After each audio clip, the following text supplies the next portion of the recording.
देवर्षि नारद जी प्रश्न करते महाराज जी और बताओ, के विशुद्धंति बदंतु मह्यम। ये भागवत ज्ञान वैराग्य को तो पुष्ट करती है, भक्ति का संवर्धन करती है, पर कैसे कैसे पापी इसमें मुक्त हो सकते हैं ये भी बता दीजिए। सनकादिक बोले ये प्रश्न करने की आवश्यकता नहीं, हम तो कहते हैं ये मानवा पाप कृतस्तु सर्वदा। महापापी भी सप्ताह यज्ञ न कलौ पुनन्ति ते। इस भागवत के सप्ताह ज्ञान यज्ञ में गोता लगा के ऐसे पापी भी कलमश मुक्त होकर के परम पवित्र हो जाते हैं। कोई हुआ है?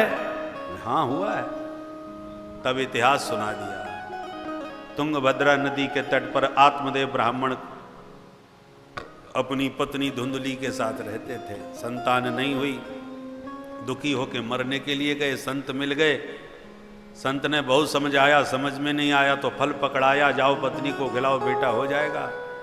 पत्नी को पकड़ाया, खिलाया नहीं, और पत्नी ने इतने कुतर्क कर डाले कि खाया भी नहीं। एवं कुतर्क योगेन तत्फलम नैव भक्षितम्। हम सब आत्मदेव हैं, तुंगभद्रा में रहते हैं। तुंगभद्रा क्या है? तुंग माने ऊंचा, सब सर्वश्रेष्ठ, और भद्र माने कल्याण का साधन, वो है तुंगभद्रा। तो सर्वोत्तम कल्याण का साधन मनुष्य शरीर है, यही तुंगभद्रा है। और इसी में बैठा है, रहता है आत्मदेव, जो अपनी आत्मा को दिव्यता में प्रतिष्ठित करना चाहता है, वो सब आत्मदेव बैठे हैं। पर धुंधली कुतर्कणी है, संशयात्मिका बुद्धि, यही धुंधली है। इसको हमेशा धुंधला ही धुंधला नजर आता है। संत ने फल दिया खाने को, पर हमने पकड़ा दिया, खिलाया नहीं। हम कुंभ के मेला में जाते हैं, तीर्थों में जाते हैं, संतों से बैठते हैं, सत्संग करते हैं, पर संत जो ज्ञान का फल देते हैं तो देते समय सावधान करते हैं, जो ज्ञान लेके जा रहे हो वो बुद्धि में बैठा लेना। माने यहां से ज्ञान का जो फल मिला है उसे बुद्धि को खिला देना। हम कथाएं खूब सुनते हैं, सत्संग प्रवचन खूब सुनते हैं और खूब सिर हिलाते, वाह वाह महाराज ने क्या बेजोड़ बात कही, हमारे तो हृदय में उतर गई। परंतु ये धुंधली बुद्धि कहती है घर आओ तब देखते हैं, चाहे जितनी खोपड़ी हिला लो। और जब घर में जाते हैं तो जो सत्संग में एक एक बात गले उतर रही थी, वो व्यवहार में आते ही कुतर्की की कैंची ने सत्संग के फल को अस्वीकार कर दिया। मुझे ये फल नहीं खाना। धुंधली ने फल नहीं खाया। हमारी ये संशयात्मिका बुद्धि भी फल स्वीकार नहीं करती, परंतु गाय को खिलवा दिया। गाय से बेटा हुआ गौकर्ण, और धुंधली ने नहीं खाया, और उसकी छोटी बहन का बेटा अपना बना करके रख लिया, वही निकला धुंधकारी। जैसे ने खूब पिटाई करी पंडित जी की, पंडित जी तो आत्महत्या करने को चल दिए, ये हालत खराब कर दी। पर जब आत्महत्या करने को निकले तब गौकर्ण जी ने समझाया। इसका मतलब क्या हुआ? संशयात्मिका बुद्धि जब सत्संग के फल को स्वीकार नहीं करेगी तो अज्ञान अविवेक रूपी ये धुंधकारी तुम्हें दिन रात पीटेगा, मारेगा, सताएगा। अज्ञान के कारण ही जीव त्रस्त रहता है, अपनी ही मूर्खता के कारण जिंदगी भर रोता रहता है। मरने तक की जब नौबत आ जाती है जीवन में, तो सत्संग से प्राप्त जो सूत्र है वही जीवन का प्रकाश देता है। सत्संग के फल से ही संत के द्वारा ये गौकर्ण पैदा हुए हैं गाय के माध्यम से। तो सत्संग में जो आपने सुना है, जब संसार से पिटाई होती है ना तो सत्संग के ही वचन याद आते हैं। उस दिन महाराज जी से हमने ऐसा सुना था, आज वो बात हमारी समझ में आ गई। उस समय समझ में नहीं आई थी। उस समय तो हम यही सोचते थे कि बाबा लोग हैं ये तो बोलते रहते हैं, और अब समझ में आ गई बिल्कुल सही बात है भाई। पिटने के बाद समझ में आई, आत्मदेव को भी समझ में आई, हमको भी ऐसी समझ में आती है। जल्दी से सत्संग की बातें सीधे गले नहीं उतरती, पर संसार की जब पिटाई होती है तब खूब समझ में आती है। और गौकर्ण जी ने 2 श्लोकों में दिव्य ज्ञान दिया सबको। हम सभी आत्मदेवों को विवेक रूपी गौकर्ण का यह उपदेश है। देहिस्तिमां सरुधरे भीमतिं त्यजत्वम् जाया सुताद्यसु सदा ममतां विमुञ्च पश्यानिशं जगदिदं क्षणभङ्गनिष्ठम्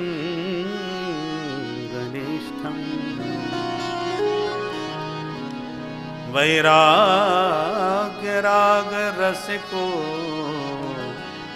भवभक्तिनिष्ठा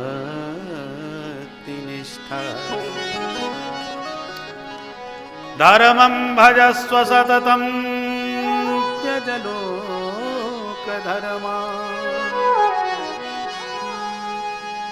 सेवस्व साधु पुरुषान् जहि कामतृष्णा अन्यस्य दोष गुण चिंतन सुमुक्त्वा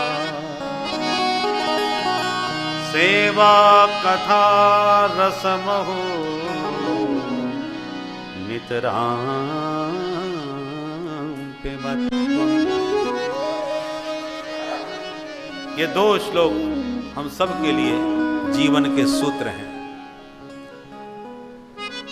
अहमता ममता की रस्सी में समस्त जगत के जीव बंधे हैं। मैं और मेरे का बंधन, माया के ये दो ही बंधन हैं, मैं और मोर तोरते माया।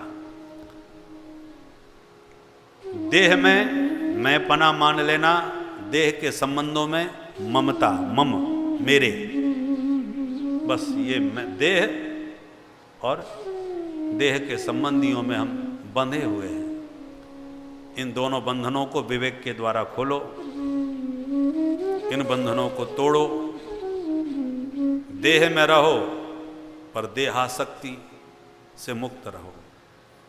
नारियल में नारियल का गोला रहता है, पहले चिपका रहता है, तब तक कच्चा है, और जब चिपकना छोड़ दे तो समझ लो पक गया, परिपक्व हो गया, बजने लगा, बोलने लगा। अब नारियल के फूटने पर वो नहीं फूटा। ऐसी देह में रहो परंतु देह से अनासक्त रहो, असंग हो करके रहो, से असंग रह करके रहो। बहुत से लोग किराएदार ही मकान पर कब्जा करके बैठ जाते हैं, खाली नहीं करेंगे, मालिक को ही चुनौती दे देते हैं। इसलिए इस देह के भवन में जो पंचायती धर्मशाला है, कब्जा नहीं चलेगा। और जो कब्जा करते हैं वो पिट के भगाए जाते हैं। यम के दूत आते हैं, मार मार करके मकान से बाहर निकाल के ले जाते हैं। ऐसी दुर्दशा क्यों करवाओ भाई? जब आदेश मिले मकान को खाली करो, चल दो। पर किराएदार बन के रहोगे, यात्री बन के रहोगे तो खाली करने में कष्ट नहीं होगा। कब्जा करके बैठोगे तो पिटोगे और रोगे, और खाली करने में भयंकर कष्ट पाओगे कि इतने दिन से यहाँ रहता था। इसलिए देहासक्ति से मुक्त और देह के संबंधों से। भाई जब धर्मशाला ही हमारी नहीं है तो धर्मशाला के यात्री हमारे क्या हैं? कोई बिहार का, कोई एमपी का, कोई कहीं का है, सब छोड़ छोड़ के जाने वाले हैं, हम भी छोड़ के चलेंगे। यह विवेक यदि आपने जागृत कर लिया तो मस्ती से रहोगे और मस्ती से जाओगे।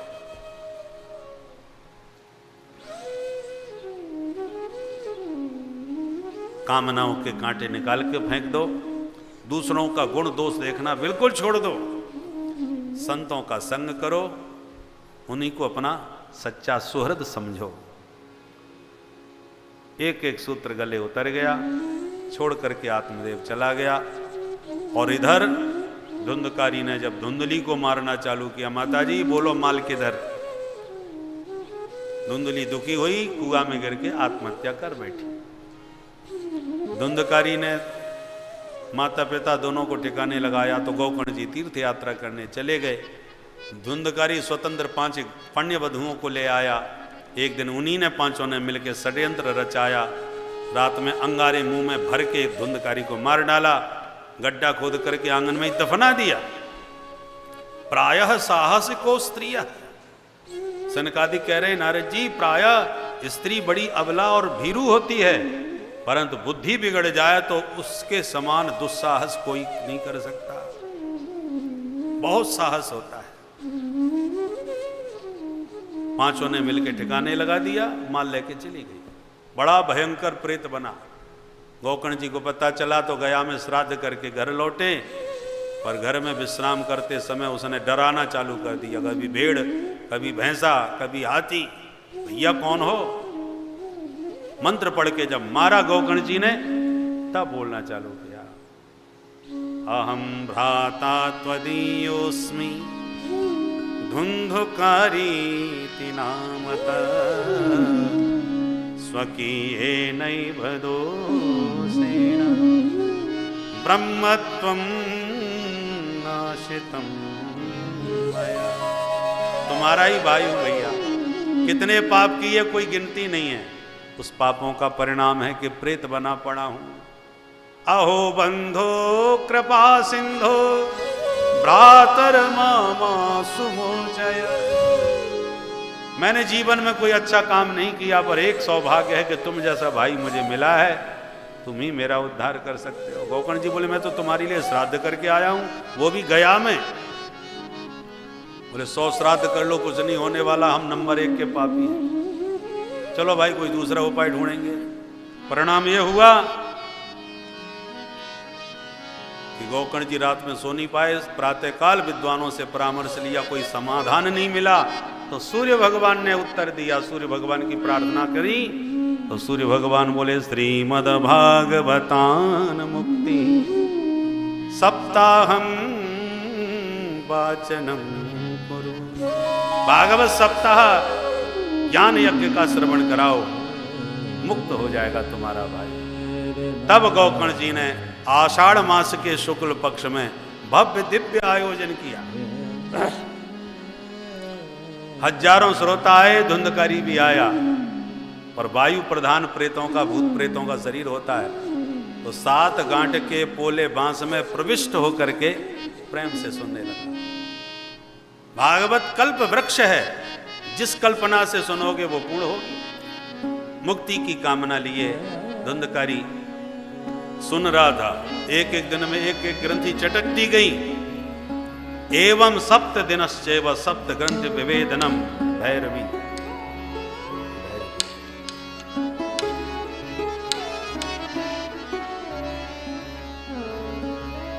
परिणाम यह हुआ, 7 दिन का सप्ताह संपन्न होते ही दिव्य रूप धरो जात तुलसीदाम मंडितः। तुलसीदाम मंडितः। दिव्याति दिव्य रूप धारण करके धुंधकारी उस बांस से प्रकट हो गया। बोलो भागवत भगवान की जय। भागवत की दिव्य महिमा को धुंधकारी ने स्वयं गाया।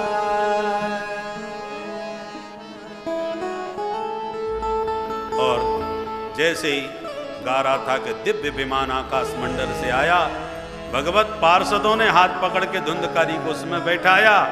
गोकर्ण जी ने कहा, 1 मिनट हमारा भी समाधान करके जाओ। क्या? अत्रैव बहवः सन्ति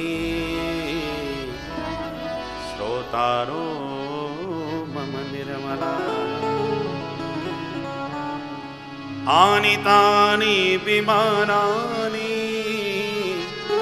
न तेषां युगपत्कुतः। ये गड़बड़ क्यों किया भाई? कथा तो वही थी, सबने सुनी, पर एक को विमान लेकर के आए, दूसरे बेचारे बैठे रह गए। भगवत पार्षदों ने कहा, कथा तो सबने सुनी, पर प्राय सबने पल्लू झाड़ कथा सुनी। सुन करके यहीं झाड़ा आया और चले गए, या किसी ने टाइम पास करने के लिए सुनी। जिज्ञासु बन के मुक्ति की इच्छा को लेकर के तो केवल मुमुक्षु बन के तो केवल धुंधकारी सुन रहा था। ये कल्प वृक्ष है, इसलिए इसका मनोरथ सिद्ध हुआ। श्रोता सब उदास हो गए। गोकर्ण जी बोले, दास अभी बैठा है, उदास मत होइए, दोबारा कथा कहेंगे। तब अगले श्रावण मास के शुक्ल पक्ष में पुनः गोकर्ण जी ने भव्य दिव्य आयोजन किया, और दूसरी कथा का जब आयोजन हुआ तो सभी श्रोता पहले के साक्षी बने बैठे थे कि दोबारा कहीं चूक ना हो जाए। तो सभी इतने दत्त चित्त होकर के कथा सुनने लगे कि दूसरी कथा का जब विश्राम हुआ तो जितने श्रोता उतने दिव्य विमान प्रकट हो गए, और स्वयं साक्षात श्री हरि ने गोकर्ण जी को अपने हृदय से लगा लिया। बोल भक्त वत्सल भगवान की जय। और जैसे हमारे राम जी महाराज समस्त अवधपुर वासियों को साथ में लेके साकेत धाम गए थे, आज गोकर्ण जी महाराज भी सभी श्रोता समुदाय को साथ में लेकर के भगवान के परम पद को प्राप्त हो गए। अयोध्या वासिनः पूर्वं यथा रामेण संगता तथा कृष्णेन ते नीता गोलोकं योगी दुर्लभं गोलोकं योगी